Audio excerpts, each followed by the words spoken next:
Payg'ambar alayhissalomning huzurlariga bir kishi kelib, "Ya Rasululloh, kambag'alman, nochorman, hech ishim yurmaydi" deganda, Rasululloh aytdilarki, kim manziliga kirsa, odam bo'lsa bo'lmasa-da salom bersa, so'ng menga salom yo'llasa, ya'ni salovat aytsa va qul huvallohu ahadni bir marta o'qisa, Alloh barakot beradi deb marhamat qilganlar.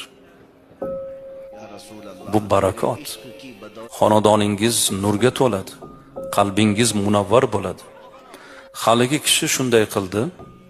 Natijada Alloh taolo unga shu darajada rizq berdiki, hattoki qo'shnilari ham barakaga to'lib ketdi deb Hofiz Abu Muso Madaniy marhamat qiladilar. Azizlar, mana shu fazilat.